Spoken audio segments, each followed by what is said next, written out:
දැන් හිතන්නකෝ දැන් ඔයාලගේ දැන් අවුරුදු 16 17 දැන් O level කාලේ ළමයෙක් ශිෂ්‍යත්ව ළමයෙක් වගේ හිතනවා නම් අවුල්නේ.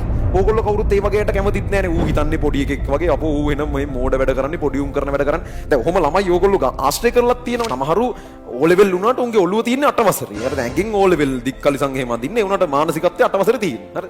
එහෙම ඉන්නවනේ ළමයි. දැන් එතකොට ඒක 8 වසරේදී මරුනේ 8 වසරේ කාට 8 වසරේ මානසිකත්වයේ තියෙනක නියමයි. හැබැයි 11 වසරේ කාටත් තියෙන 8 වසරේ මානසිකත්වය නම් ඒක පොඩ්ඩක් අවුල්නේ. සහෝක 11 වසරේදී අවුලක් නැති වෙයි. 12 වසර 13 වසරේදීත් ඒත් එහෙමනම් ගොඩක් අවුල්නේ. ඕගොල්ලොත් සමහරක් විට නොදැනුවත් වෙන්න එහෙම වෙන්න පුළුවන්.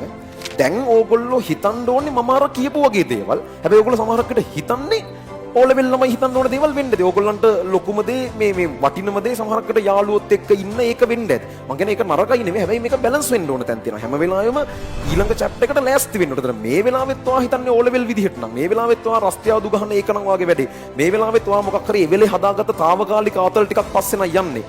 අන්න ඒ කියන්නේ ඔයා ඉන්නේ හරියට අර O level කාලේ ඉන්න 8 වසර ළමයෙක්ගේ වගේ මානසිකත්වයක. මේ වෙලාවේ ඕගොල්ලෝ ඉන්න ඕන මෙන්ටැලිටි එක නෙමෙයි.